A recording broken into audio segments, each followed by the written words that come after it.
बिस्मिल्लाहिर्रहमानिर्रहीम। Dear student, अस्सलाम वालेकुम। आज आपके सामने एक इनहेरिटेंस से एक बहुत ही इम्पोर्टेंट लेके हाजिर खिदमत हुआ हूँ। और ये टॉपिक अक्सर व बेशतर स्टूडेंट्स को बहुत ही मुश्किल लगता है कि ये जो पॉलीजेनिक इनहेरिटेंस क्या है। वैसे स्टूडेंट्स का कहना ये होता है कि ज़रा इनहेरिटेंस का चैप्टर तो वैसे भी थोड़ा सा मुश्किल है। आप उन स्टूडेंट के लिए ज़्यादा मुश्किल होगा जिन्होंने इनकी बेसिक टर्म्स को समझा नहीं है, ठीक है। तो इस इनहेरिटेंस को समझने के लिए आपको ज़रा उसकी छोटे छोटे टर्म्स है कि उनको समझना बहुत ज़रूरी है। और छोटे छोटे टर्म्स के हवाले से मैंने एक वीडियो पहले ही अपलोड किया है। अगर आपने अभी तक नहीं देखा है तो वो वीडियो आप ज़रूर देख लीजिए, ताकि आपको इस टॉपिक को समझने में कोई प्रॉब्लम ना हो। और फिर इसके बाद आगे भी टॉपिक जो है कि उसी की तरह आगे कंटिन्यूएशन है, ठीक है। तो हम शुरू कर लेंगे कि आज आपके सामने एक टॉपिक है जिसको हम कहेंगे पॉलीजेनिक इनहेरिटेंस। ये जो पॉलीजेनिक इनहेरिटेंस समझने से पहले दो टर्म्स आपने और समझना है। उनमें से एक टर्म का नाम है पॉलीजेनिक ट्रेट। लेकिन अभी तक बात स्टूडेंट को ये कंफ्यूज होती है, ये जो ट्रेट क्या है। तो पहले आप इसको भी समझिए ज़रा। ट्रेट बेसिकली कहा जाता है कि ऐसे तमाम के तमाम करेक्टर्स को कहा जाता है, ऐसे तमाम के तमाम खुसूसियत को कहा जाता है जो पेरेंट्स से बच्चों के अंदर मुंतकिल होती है। उन खुसूसियात को हम कहेंगे ट्रेट, ठीक है। The characters that can transfer from the parents to the offspring is known as trait कहा जाता है। जैसे कि उसकी एग्जांपल में अगर आपसे कहूँगा तो हेयर कलर जो है वो एक ट्रेट है, ठीक है। यानी ईयर लूप, जो कान की जो लूप है कि वो एक ट्रेट है। आई कलर, किसी की आई कलर जो है कि वो डार्क होता है, किसी का जो ब्राउन होता है, किसी का यानी ब्लैक कलर का होता है। तो आई कलर भी क्या है, ये एक दरअसल एक ट्रेट है, ठीक है। इस तरह की बेशुमार ट्रेट इंसान के अंदर भी है और बेशुमार ऐसे ट्रेट है कि जो कि प्लांट के अंदर भी मौजूद होती है। तो ऐसे तमाम की तमाम करेक्टर्स जो पेरेंट्स से बच्चों के अंदर मुंतकिल हो, चाहे प्लांट हो चाहे एनिमल हो, ऐसे करेक्टर्स को हम कहेंगे ट्रेट कहेंगे, ठीक है। अगला हम देखेंगे कि एक जितने भी हमारे जिस्म के अंदर जो ट्रेट होती है ना, बेसिकली जो करेक्टर है, जो खुसूसियात है, उनको कंट्रोल करने के पीछे एक जीन मौजूद होता है, हर दफ़ा एक जीन। और जीन के बारे में पूरी तफसील जो है कि उन्होंने पिछला वीडियो में आपके लिए बता दिया है। आपने ज़रूर उस वीडियो को देखा होगा। तो अगर आपने नहीं देखा है तो फिर जीन के हवाले से आप उस वीडियो को ज़रूर देख लीजिए। और इनहेरिटेंस का जो लेक्चर नंबर 1, तो हर ट्रेड को कंट्रोल करने के पीछे एक जीन है। मसल की तो फॉर एग्जांपल आपका जो चेहरा है कि वो वाइट है, तो उसके पीछे भी एक जीन मौजूद है, ठीक है। वो उसको कंट्रोल कर रहा होता है। अभी अगला वीडियो के अंदर इंशाल्लाह मैं आपको बता दूंगा skin colour in the human. इंसान के जिस्म के अंदर जो वाइटनेस है, जो ब्लैक है कि वो रेड है, वो किस तरह से यानी जीन उसको कंट्रोल करती है, वो हमारा अगला वीडियो होगा। लेकिन आज का हमारा वीडियो है, आज का हमारा जो टॉपिक होगा that is the wheat green colour होगा, ठीक है। गंदम की जो कलर के ऊपर होगा। लेकिन उसको समझने से पहले आपने पॉलीजेनिक इनहेरिटेंस को समझना है। इनहेरिटेंस का मतलब क्या है? Transformation of the trait from parents to the offspring. लेकिन पॉलीजेन का मतलब ये है कि पॉली का मतलब मेनी को कहा जाता है, बहुत से, ठीक है। मेनी मेनी जीन का मतलब तो आप समझ गए कि जीन है unit of inheritance that has ability to transfer character from parents to the offspring. तो पॉलीजेनिक इनहेरिटेंस का मतलब एक ऐसा इनहेरिटेंस, एक ऐसी ट्रेट जिसको कंट्रोल करने के पीछे एक जीन नहीं बल्कि कई जीन हो, तो ऐसे इनहेरिटेंस को हम कहेंगे पॉलीजेनिक इनहेरिटेंस कहेंगे, ठीक है। अब यहाँ पर आप जरा देखें पॉलीजेनिक ट्रेट का क्या मतलब है। वो ट्रेट, वो खुसूसियात जिसको कंट्रोल करने के पीछे एक जीन नहीं बल्कि बहुत सारे जीन का अमल दखल हो, तो ऐसे जो ट्रेड को हम कहेंगे पॉलीजेनिक ट्रेड्स कहा जाता है। ये क्लियर हुआ ना बात आपको। अब हम आएंगे पॉलीजीन। पॉलीजीन्स का मतलब क्या है? वो बहुत सारे जीन जो उस ट्रेड को कंट्रोल करने के पीछे, जो उस ट्रेड को कंट्रोल करने के पीछे हो, तो ऐसे जीनों को हम कहा जाता है पॉलीजीन्स कहा जाता है। तो अब आपको ये तीनों चीजें क्लियर हुआ ना। अब हम जाएंगे आगे। हमारे पास जो बेहतरीन एग्जांपल है पॉलीजेनिक इनहेरिटेंस की, और भी एग्जांपल है आगे जो आपको बता दूंगा। लेकिन टॉपिक हमारे पास आज होगा wheat colour, wheat green colour. Wheat green colour का क्या मतलब है? अगर हम देखेंगे कि दुनिया में जितने भी गंदुम है ना, जितने भी गंदुम, आप उन तमाम के तमाम गंदुम को जरा लाइन से बिठा देंगे तो आपको 7 कलर में नजर आएगा, ठीक है। गंदुम की कलर जैसे व्हाइट, यहाँ से आपको मैंने लिखा है डार्क रेड, यानी सब दुनिया में जितने भी गंदम है उनमें से यानी जो सबसे डार्क कलर का होगा वो डार्क रेड कलर का होगा, ठीक है। उससे अलग कोई ग्रीन ग्रीन कुछ गंदम का कलर आपको नजर नहीं आएगा। दूसरा है कि मॉडरेट रेड, इसके बाद फिर इसके बाद आपको नजर आएगा रेड, फिर इसके बाद लाइट रेड, फिर पिंक कलर, फिर लाइट पिंक और फिर व्हाइट। तो there are 7 colours of the wheat in the world. दुनिया के अंदर जितने भी गंदम है उनको अगर हम देखेंगे उनकी कलर्स को तो वो सिर्फ और सिर्फ 7 कलर में पाया जाएगा, इसके अलावा और कोई कलर गंदम का नहीं पाया जाएगा, ठीक है। तो अब देखें गंदम की जो ये कलर आपको जो नजर आ रहे हैं कि उन गंदम की कलर्स को कंट्रोल करने के पीछे एक जीन नहीं होता बल्कि उसके पीछे बहुत सारे जीन है। इसीलिए हम इसको कहा जाता है कि पॉलीजेनिक इनहेरिटेंस। क्या कहते हैं इसको हम? Polygenic inheritance. एक ऐसा इनहेरिटेंस, एक ऐसी खुसूसियात जिसको ट्रांसफर करने के पीछे बहुत सारे जीन मौजूद हो, तो ऐसे जीनों को हम कहते हैं पॉलीजेनिक इनहेरिटेंस कहा जाता है, और जीन को पॉलीजीन्स कहा जाता है, और उस ट्रेट को हम कहेंगे पॉलीजेनिक ट्रेट, ठीक है। अब हम आएंगे, देखें कि अगर हम देखें कि गंदम की व्हीट कलर की अगर हम बात कर लें तो आपको पहले से पता है जो जीन है ना, जीन हमेशा पेयर की फॉर्म में पाया जाता है, ठीक है। तो मेंडल लॉ ऑफ सेग्रीगेशन आपने पढ़ा है, Mendel law of independent assignment आपने पढ़ा है। अब मैं इसके लिए एक वीडियो अपलोड कर दूंगा नेक्स्ट इंशाल्लाह ताला, लेकिन उसमें मैं आपको पूरी तरह समझा दूंगा कि वो जो जीन पेयर की फॉर्म में, और फिर जो अब ये जो जीन है कि वो हमेशा पेयर की फॉर्म में पाया जाता है, और मेंडल ने ये जो जीन है इनको जरा शो किया है कि अल्फाबेट से ABCDFGHI, ठीक है, इन तरह की चीजों से। तो बिलफरज मैं अगर आपसे कहूंगा कि एक जीन है हमारे पास, जीन ए, तो जीन ए हमेशा एक ही पेयर की फॉर्म में पाया जाता है, तो फिर उसका हम दूसरा जो पेयर बना देगा कैपिटल ए, ठीक है। यानी गंदम व्हीट कलर को, गंदम की जो व्हीट ग्रेन कलर को कंट्रोल करने के पीछे बेसिकली 3 जीन इन्वॉल्व है, 3, ठीक है।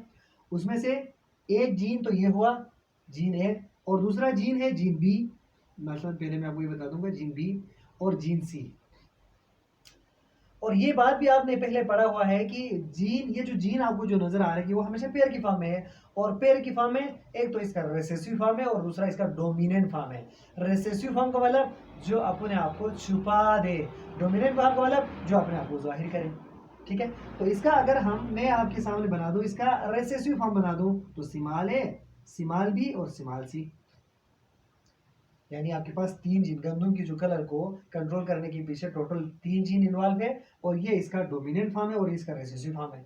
और जीन हमेशा किस फॉर्म में पाया जाता है? पेयर फॉर्म में। तो लिहाजा ए का पेयर, बी का पेयर और सी का पेयर, और ए की पेयर और बी का पेयर और सी का पेयर। तो ये आपके पास जीन आ गए और फिर वो पेयर फॉर्म में गए, इसको कहते हैं होमोलोगस पेयर। ये इसका होमोलोगस पेयर है और ये इसका होमोलोगस पेयर है। हेट्रोलोगस किसे कहते हैं? अगर आपके पास एक कैपिटल हो और एक स्मॉल हो तो फिर वो एक होमोलोगस है, और अगर एक कैपिटल एक स्मॉल हो तो वो हेट्रोलोगस है, ठीक है, हेट्रोजीनियस। अब हम देखेंगे कि ये जो गंदम की कलर किस तरह से कंट्रोल कर रही है, जो 3 जीन है। तो देखें, अगर आप डार्क रेड को देखें, दुनिया में मौजूद जो डार्क रेड कलर की गंदम देखें, तो उसके अंदर जितने भी जीन होगा वो सब के सब कैपिटल ए होगा, कैपिटल बी होगा और कैपिटल सी होगा। यानी अगर वो गंदम, वो व्हीट जिसके अंदर तीनों के तीनों जीन अगर आपको डोमिनेंट फॉर्म में नजर आए, तो फिर इसका मतलब वो जो गंदम कौन से कलर का होगा? वो डार्क रेड कलर का होगा। लेकिन देखें, अब जैसे जैसे ये व्हाइट कलर की, फुल्ली व्हाइट कलर के अंदर 3 जीन मौजूद है, और वो 3 जीन कौन सा है? वो उसकी रेसेसिव फॉर्म है, सिमाल ए, सिमाल बी, सिमाल सी। यानी small ABC shows that the white colour, और capital ABC shows that the यानी red colour, dark red colour, ठीक है। तो अब आप देख लें, यहाँ पर एक चीज आपको और बताना है कि जरा एडिटिव वे का मतलब ये है, अब इसका जो कलर है कि ग्रेजुअली चेंज होगा। देखे ना, पहले डार्क रेड, फिर इसके बाद मॉडरेट, फिर रेड, फिर इसके बाद लाइट पिंक। इसको कहते हैं एडिटिव, यानी एक जीन के ऐड होने से उसका कलर मामूली बदल गया, फिर दूसरा जीन और ऐड होने से उसका कलर और बदल गया, तीसरा जीन, इसको कहेंगे हम एडिटिव वे कहेंगे। और दूसरी बात आप ये रहते रखें, हमारे पास एक तो है वेरिएशन तो आपने देखा ना कि मुख्तलिफ किस्म के चेंजेस को कहा जाता है जो आमतौर पर ऑर्गेनिज्म के अंदर आ रहा होता है। लेकिन वो जो वेरिएशन दो तरह से होती है, एक तो कंटिन्यूस वेरिएशन और दूसरा डिसकंटिन्यूस वेरिएशन। अब मैं आपको एक एग्जांपल दूंगा। फॉर एग्जांपल, अगर हम देखेंगे कि दुनिया के अंदर जरा कंटिन्यूस वेरिएशन की मैं आपको कॉमन एग्जांपल बता दूंगा, इंटेलिजेंस, आईक्यू। देखें आप, आईक्यू आईक्यू एक कंटिन्यूअस वेरिएशन है। कंटिन्यूअस वेरिएशन दरअसल क्या होता है कि जो दो एक्सट्रीम के बीच में बहुत सारे आपको उसके अंदर वेरिएशन नजर आए, चेंजेस नजर आए। जैसे दुनिया के अंदर अगर आप देखेंगे ज़हीन तरीन इंसान को देखेंगे और फिर इसके बाद सबसे जो कुंज़ेहन शख्स को देखें तो उसके बीच में आपको बेशुमार वेरिएशन नजर आएगा। कुछ तो ज़हीन होंगे, कुछ तो बहुत ज़हीन होंगे, कुछ बहुत ज़्यादा ज़हीन होंगे, कुछ इसे कहा जाता है कि कंटिन्यूअस वेरिएशन। अब और एक एग्जाम्पल देखें आप, अगर हम दुनिया में मौजूद जो जितने भी हाइट, इंसान की जो हाइट है ना, कि वो एक कंटिन्यूअस वेरिएशन की एग्जांपल है। कैसे? अगर हम देखें दुनिया में, अगर आपके पास बहुत ज़्यादा बड़ा जो शख्स है, आपके पास बहुत बड़ा शख्स, इसकी हाइट बिलफरस 7 फीट है, ठीक है, इस शख्स को आप ले लें और दुनिया के अंदर सबसे छोटा एक शख्स को देख लें जिसकी जो हाइट है कि वो बिलफरस हो कि गालिबन 2 फुट हो, 2 फीट्स। अब मैं अगर आपसे कहूँगा ये एक एक्सट्रीम है और ये दूसरा एक्सट्रीम है, ठीक है। अगर हम इन दोनों एक्सट्रीम के बीच में देखें तो आप मुझे बता दें कि इसके बीच में क्या सिर्फ दो ही वेरिएशन होगा या इसके अलावा बहुत सारे आप कहेंगे, बहुत सारे आप देखेंगे। ये आपको 6 फुट का भी नजर आएगा, 5 फुट का भी नजर आएगा, 4 फीट का भी नजर आएगा, 3 फीट का भी नजर आएगा, 2.5 फीट का भी नजर आएगा और भी बहुत सारी चीज़ें इनके हाइट्स में मामूली फर्क होंगे। तो इस तरह की जो वेरिएशन चेंजेस को हम कहेंगे कंटिन्यूस वेरिएशन, ठीक है। अब डिसकंटिन्यूअस वेरिएशन क्या है, वो तो हमारा अभी नेक्स्ट टॉपिक में मैं आपको समझा दूंगा, लेकिन आप थोड़ा सा याद रखिए। डिसकंटिन्यूअस वेरिएशन कहते हैं जिसका सिर्फ और सिर्फ 2 और 3 टाइप्स हो और इसके अलावा कोई दूसरा वेरिएशन उसमें पाया ना जाए। जैसे अगर हम देखेंगे ह्यूमन ब्लड ग्रुप, ये एक डिसकंटिन्यूअस वेरिएशन है, ABO बस, इसके अलावा कोई नहीं। यानी दुनिया में जितने भी करोड़ों 4-5 अरब लोग हैं, उनका अगर आप खून देखेंगे, अगर आप उनका ब्लड चेक कर लेंगे तो उनका ब्लड ग्रुप 3 तरह से होगा। एक तो ए होगा, या तो बी होगा, ए बी होगा और ओ होगा, बस। इसके अलावा कोई दूसरा यानी वेरिएशन नहीं होंगे, तो such type of variation is known as discontinuous variation. तो लेट्स कम हियर, हम आएंगे जनाब डार्क रेड को अगर हम देखेंगे तो उसमें सारे के सारे जीन किस फॉर्म में है, डोमिनेंट फॉर्म में है, वो capital A, capital B, capital C. अगर हम इस वाइट कलर की बात कर लें तो वाइट कलर के अंदर, फुल वाइट के अंदर सारे के सारे किस कलर में है, ये सारे के सारे जो जीन आपको नजर आ रहे हैं वो सिमाल ए, सिमाल बी और सिमाल सी की फॉर्म में। अब देखो वेरिएशन किस तरह आता है, अगर हम इसमें से एक जीन बदल दें, आप ए, बी और सी, और इसमें लेट सपोज यहाँ से सिमाल सी, हमारे पास सिमाल ए आ गया हमारे पास, तो ये गंदम का व्हीट की जो कलर है वो बदल जाएगा। एक जीन ने इसकी बदल दी शक्ल, तो फिर मॉडरेट डार्क रेड हो गए, ठीक है। अगर हम देखें अगला रेड की तरफ हम आएंगे तो फिर क्या होगा, रेड के अंदर ये होगा CC, और इसमें जो हमारे पास ये जो एक था पहले, अभी हमारे पास दूसरा भी जो जीन है वो व्हाइट कलर से आ गए, यानी व्हाइट कलर व्हाइटनेस लाने की जो जीन है 2 दफा आ गए, तो फिर हमारे पास मॉडरेट रेड से ये रेड में आ गया, ठीक है। अब हम क्या करें, अगर बी भी अगर बिलफरस व्हाइट कलर वाला जो जीन आ जाए तो देखेंगे आप ए, फिर इसके बाद बी, तो ये हमारे पास हो जाएगा, देखें लाइट रेड, ठीक है। लाइट रेड के अंदर आप देखें कि जो रिसेसिव हमारे पास 3 जीन आ गए और फिर जो डोमिनेंट है वो 3 जीन है। फिर हम पिंक कलर की तरफ जाएंगे तो पिंक कलर क्यों होगा, किस तरह से होगा, तो फिर देखें जीन के अंदर भी चेंजेस आ गए, बी और कैपिटल बी आ गए, फिर इसके बाद जो सी है और सी, ये दोनों के दोनों डोमिनेंट फॉर्म में है। तो ये आपको नजर आएगा कि गंदम की कलर जो है वो पिंक कलर हुआ।